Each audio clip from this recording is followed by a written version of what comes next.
welcome to, especially to Isabel and Charlotte from Second Chance, and they're going to tell us about a really exciting project they have, refurbing computers and offering training to young people. So thanks for joining, and for anyone who's watching this afterwards, I will hand over to you now. Thank you. Thank you. Thank you. So I think probably we've done, I mean, Isabel and I put together a bit of a presentation. So as there's only a few of us here, feel free to, interrupt and ask as many questions, just so we're not just kind of talking kind of at you, etc. But if we go through the presentation, then it just gives you an understanding of the work we do at Second Chance, who we help, and who we help, and hopefully to see if there's a way, like David, for you to get involved and potentially support is really the idea. So that would be great. So hold on, we're just going to share our screen with you. So fine. Right. So I won't go through all. You can go through this afterwards in more detail. But who we are and what we do. We're a not-for-profit organisation, and we work with companies and schools. So David, like you did, during COVID, but we approach companies and ask for their redundant computers. So when they're doing a refresh, or when school's doing a refurb or a refresh, we ask for their older computers. And with those, we teach people IT skills and teach them how to refurbish the computers. So the people that we work with, we say, and I'm not sure if you're all familiar with the terminology, but it's NEET young adults. So it's people that are not in employment, education or training, and people that are 16 to 25 with an EHCP. So an education healthcare plan. But it's really, anybody that shows an interest, that's in need of a bit of purpose, a bit of support, that would benefit from our program, then that's who we work with. And we've been running for almost 2.5 years now, and up until now it's been an informal training program, where we've taught people all elements involved in refurbishing a computer. But it's also the social skills of coming to the office and mixing with other people and making sure you arrive on time and being appropriately dressed, and all the things that are important that you would need to learn in work life. So we teach them all of those skills. And then once they've refurbished the computers, sorry, actually before that, this is what happens when you don't stick to the presentation and you go off. I was saying it's an informal training program, but we've actually just been accredited by the British Computer Society. So now it's actually a formal training program that Isabel will talk to you in a bit more detail in a minute. But it means that people can actually leave here with a qualification and become a bit of a stepping stone into employment, which is really the plan. And so once computers are refurbished, we then use those to help bridge the digital divide. So our three main objectives are to refurbish. So it's to reduce the amount of e-waste going into landfill. So obviously refurbishing the computers. It's bridging the digital divide. So of all the computers that are donated to us, we give a quarter of those away to people that can't afford a device, and the rest we sell at affordable prices, making them accessible. And through our training program, we want to be a stepping stone towards employment. So again, this is somewhere where hopefully we're looking for more support, but if we can have help with relationships with companies that will take on our trainees once they've got the qualification, and provide an apprenticeship or work experience for them. Please interrupt me if you have any questions, because I actually can't see at the moment. I'm just looking through the presentation. So So we've created a circular economy, which really means that, you know, what's of no use to a company. So it's like old computers taking up space, sat in a cupboard. Usually they have to pay a company to come and collect it. So we take the, you know, what's of no use to somebody else. And with that, we, you know, are teaching a skill to our trainees. So they learn how to totally refurbish a computer, and everything from data wiping, destroying hard drives, the partitioning, the replacement of the RAMs, everything involved in the refurbishment of computers. And then, as I said earlier, we then take those refurbished computers and we use them to bridge the digital divide. So we give 1 in 4 away on a referral basis. Anybody that needs a computer and they write into us, you know, we don't really mind where the computers go, so long as they're going to people that are in need. And the rest we sell at affordable prices. And that's just to cover our running costs and to put money back into the organisation. Because sometimes computers can be donated to us, for example, without a battery or without leads or without a hard drive. And in order for us to refurbish the computers, we have to buy those parts to give it a second chance and make it new again. I'm going to pass on to Isabel, actually, because she's much better than I am at talking through the training program. So I don't know. So since we started, we've it's really been an informal training program with no with the focus more on IT skills, and we have really been keen to develop relationships with specialist organisations like MenCap, SEND schools, the job centre, and just really to try and find the right people who are interested in IT. And I think one of the big pieces of one piece of the biggest piece of feedback from both the trainees and also the support workers was the requirement for or not a requirement, a desire, that's probably a better word, for a recognised qualification. So we started to do some research and we went down the line of looking at city and guilds and other kind of courses, and to see how our curriculum fitted into anybody else's curriculum. And actually it didn't really work, because we teach so much more than most curriculums cover.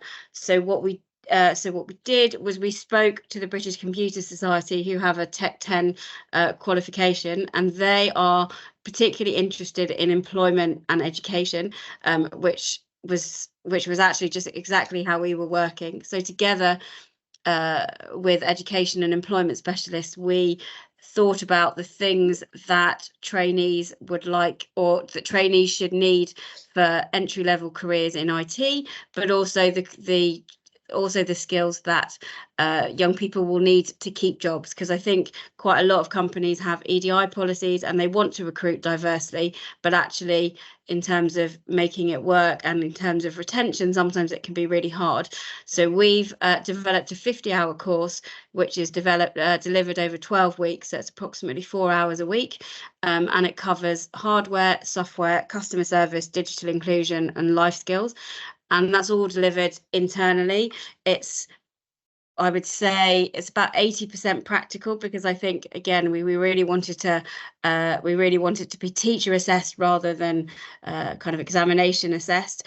And the idea is that we will then, once we've rolled out the first course to see how it works, and then we'll do a second and a third level, which will be delivered over an academic year, and the third level will include work experience at Barnet Council and some of our partners. So it's really designed to be a stepping stone into an employment.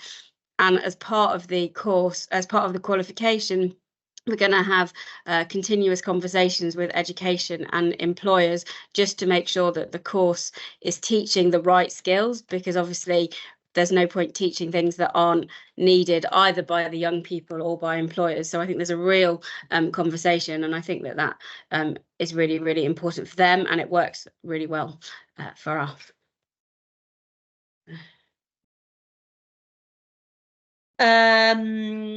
So yeah, with the donated devices, so I think I've kind of touched on this, but we use these to bridge the digital divide, and we've actually, do you want to talk through the funding? Or that's fine. So we had so we really identified a need. So we were an early member of the Barnet Get Online Forum. So it's a list of community organisations in the borough, and there was a real need of lack of hardware. So together with the reason why we've mentioned Barnet several times is because of, in case you didn't know, but our offices are in Barnet, so that's why we work very closely with Barnet. But the view is to also work with lots of other boroughs. We just need to get everything right within Barnet, and then it's something that we can potentially roll out with other boroughs. Absolutely. And so we received funding to give 200 free 200 free devices. So any community and voluntary sector organisation could refer an individual for an organisation. So we created an online form and an evaluation form, and it proved so successful that when we were doing the first bit of maths, when we were applying for the application, we thought we would give 8 devices a month, but by December I think we had about 40 devices, so there was huge demand. And so that was why we had to get some top-up funding by the North London Waste Authority, so that we could able to fulfil the demand over an academic over a calendar year. And we've also just trying to work with the council to look at how we can make it much more sustainable. And again, as Charlotte mentioned, if we can get it right with our local council, then hopefully we can then find the right people in other councils to be able to work in a similar way with their staff and councillors. And it also happens with companies that donate computers to us. So Cadent Gas, which we've mentioned here, they donate all their old computers to us, and actually they've set up community centres in deprived parts of the UK. And so all the computers they send to us, we give 25% back to them to kit out the community centres. So it's literally just a circular economy of the devices. All right.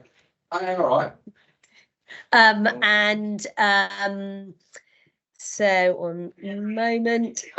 So yeah, in terms of our corporate social responsibility goals, as I said earlier, it's about reducing e-waste, digital inclusion and bridging the digital divide, and skills-based training and employment opportunities. And again, the reason why we've grown quite considerably in a short amount of time, and we get the support we do, is because of our corporate social responsibility, and because companies can align themselves with our goals, and obviously, in terms of empowering people with disabilities and skill development and affordable access, and the impact that it has on the community.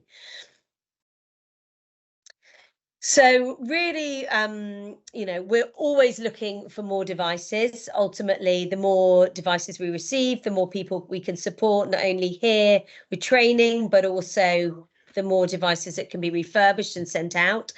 So we're looking for help with getting those devices, but we're also looking for help with work experience, and when our trainees have completed the training, to help with internships with companies.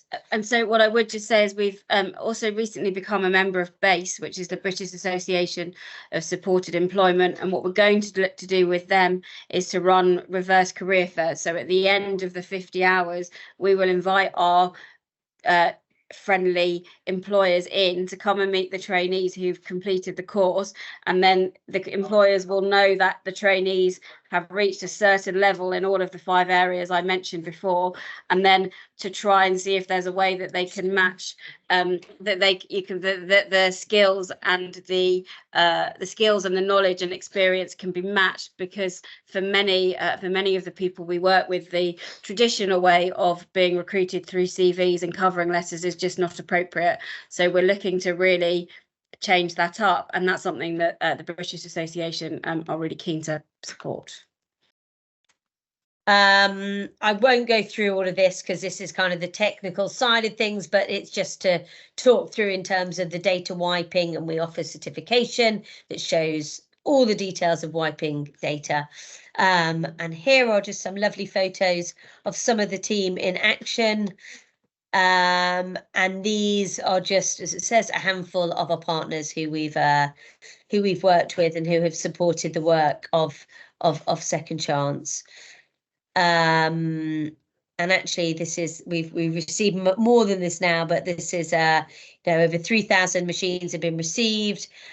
We have 40. So we started just over 2.5 years ago with one person with disabilities coming to our offices, and we now have over 40 people visit our offices, and part of our training program come each week, and 1 in 4 devices are given back to the community.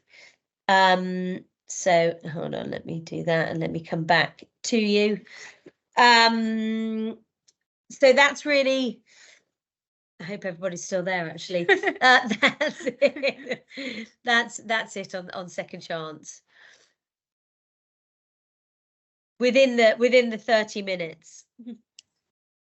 Hi, just a quick question, if that's all right. I noticed that you mentioned that you're based in Barnet. Whereabouts in Barnet is the trainings situated? Our offices are in Hendon. Okay, that's good to know. Are you local? Yes, I'm actually with the Barnet Education and Learning Service, so it's really good to know. I didn't know about this initiative, so I'm really happy to learn about this. Okay, great. Well, yeah, that's exactly my work why mainly, my why we work do this mainly presentation. focuses around children that have hearing and visual disabilities. So I already have a few children in mind that would be that's amazing. Yeah. So it's really amazing to know that something like this is happening. Oh, fantastic. Yeah, well, say by all means, if there are children that you think would benefit from our training scheme, then please do get in touch and we can talk more and see how they can potentially get involved. Absolutely. No problem. I'll get this back to my team because I'm sure the QTVIs and the TODs will also have some children in mind as well. Perfect. Okay. Thanks, Thank Maria. you.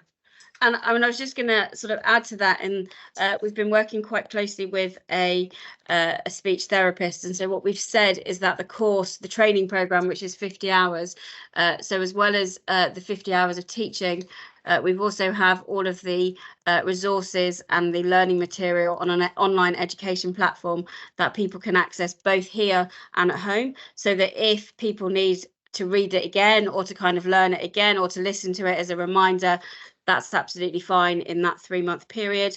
There's also going to be opportunities to engage with local employers.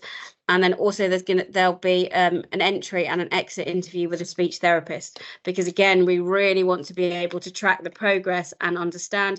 So she's going to be working with individuals in terms of form filling. I mean, I didn't even it's such a life skill that needs to be taught. And actually, in terms of how companies and Second Chance can be a bit more inclusive. So if we say to companies, this is what you need to do, or these are the adaptations that need to be made, not like having a big piece of red and green paper like you have on Teams, then actually that would really help a trainee. And I think that so that's kind of part of the training program as well. Cat. Oh, that makes a change.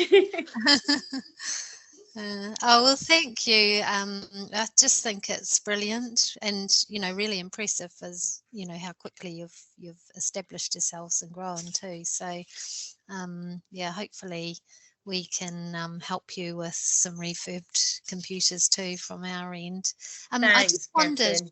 we often have families where we're providing technology to, but they've got other family members that are not having provision met. I just wondered, how do we get on or make referrals for people that could do with computers or equipment? So the ones that you're refurbishing. So on our website, and it's currently frozen because we had so many device referrals in December that we're just catching up on ourselves before we go again, because we generally like to take referrals and and provide the devices within 10 working days. And actually it's taking a little bit longer because we've had such a high number, but there will be a form on our website, an online form. So when it goes live, I can certainly send it to you, so that you can have it. And it's just a quick online form, and then I let you know when it's ready for collection. And that's the other thing. So we can't send it anywhere, but if people can come and pick it up from Hendon, that's great. Oh, okay. Oh, great. I mean, that would be a nice thing for us to be able to share through our network as well.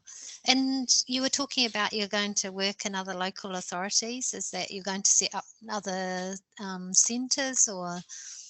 Well, I know we work with a lot of young people. I mean, yeah, potentially. I mean, at the moment, as I say, our offices are within Barnet, and we want to make sure that, because we're still relatively new, that everything, we've just been accredited, so that was a really big step for us.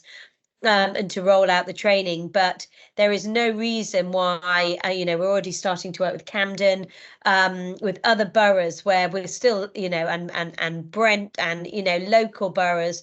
But actually I got asked yesterday if we do anything with Greenwich, but, there's no reason why we can't kind of model the relationship that we have with Barnet and have that with other boroughs, because, how it very much works with Barnet is that they help us receive the computers. They've offered funding as well for the computers. So for any computers that are received, instead of us giving, 25% back to the local community, they've funded. So all will go back to the community. So we don't have to sell them elsewhere. They're all sold via Barnet. We've got the money through them. And that's again something that we're more than happy to do and replicate with other boroughs. And I guess at some stage, if we're working locally in terms of Northwest London, that's one thing. But in terms of kind of much wider, sort of, and I would say outside London, I think I think where we can work from Hendon, that's great. But when you come into the office, it's a really lovely, welcoming environment, and I think that when trainees come in, they feel really valued, and I think that that's really important. So it may be at some stage that actually there might need to be satellites in other places, because the key thing is it's very different to schools and it's different to college settings. It's it's a work environment.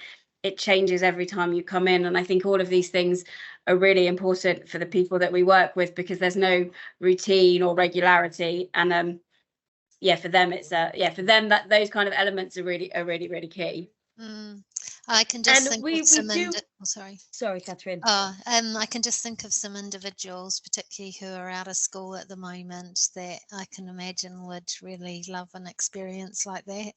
So but we see a lot of people and young people in East and Southwest London, so they probably would find it difficult to travel to North. Definitely do a satellite in Greenwich. Yeah. Yeah, we could do. That'd be perfect. We know everyone. I did get a call the other day from a job centre in Deptford. And they said, "Oh, can you come?" And I said, "I'm more than happy to come and talk about Second Chance, but it's really far to get." And so someone is not going to come regularly who isn't, lots of our trainees are up all night kind of gaming, because they're really out of that routine. And so to expect them to come once or twice a week to travel, you're just asking for, you're just saying you're gonna fail, because it's not going to happen. So I do think that those kind of that in other places would really be a good idea. But the computers going back to those places is no problem. Absolutely not. If there are if the borough would benefit from the refurbished computers, there's no reason why we can't work with the borough to gain the computers, and those computers go back to the borough. And I think what we've also done is where organisations have donated and they are in a certain area, then we've donated the 25% back into their local borough. So if they're already working with kind of key organisations, then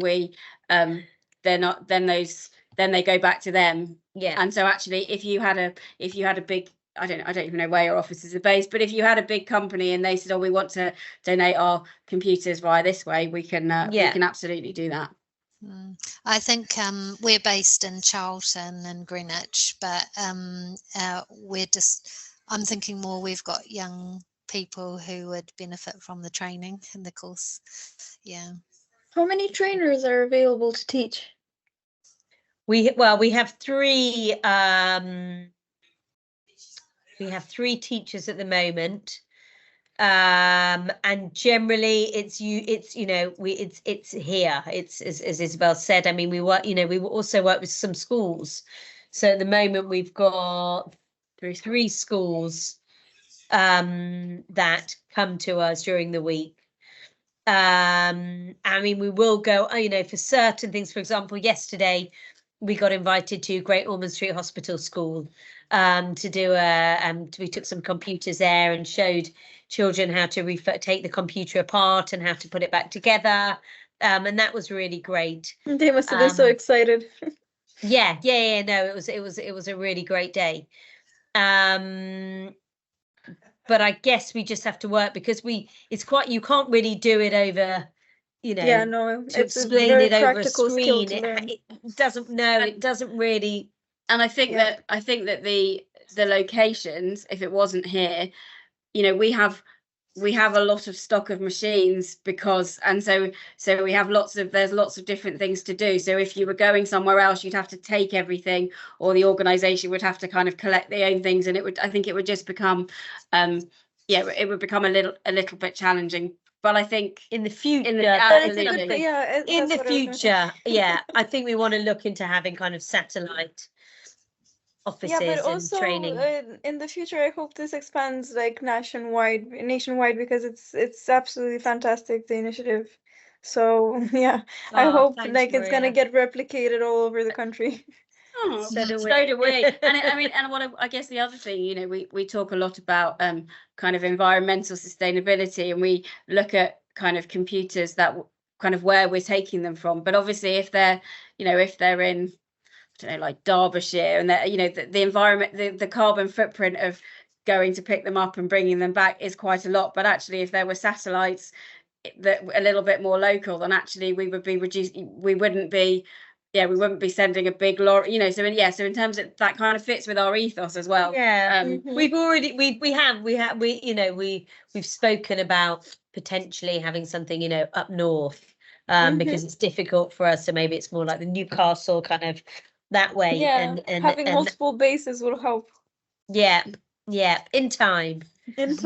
No, I wish you all the best. This is amazing. I think that, and again, I don't know how if you do any work with kind of job centres, but we've spoken to them, and we're trying to become a DWP training provider, because they have lots of people who they traffic light. So if they're so it's red, amber, green. So green is apparently you're most likely to be in a job in the first 12 weeks after being unemployed, but we want to kind of work with their amber and green people to really just get them back into sort of the working world. And actually we spoke about, once we've got 3 levels, could we then recruit the people who've completed the course, if they're interested in IT, to then deliver the course to someone else. So then then the circular economy that we've created for everything else is exactly the same for the people as well. And I think that if we could offer that, that would be great. Oh, it's brilliant. Yeah. Brilliant. I don't know, is there any other questions from anybody? We stunned you all into silence. Very speechless. Yeah. Oh, well, thank you very much. Thank you. Thanks for giving us the time just to share with you what we do and more about Second Chance.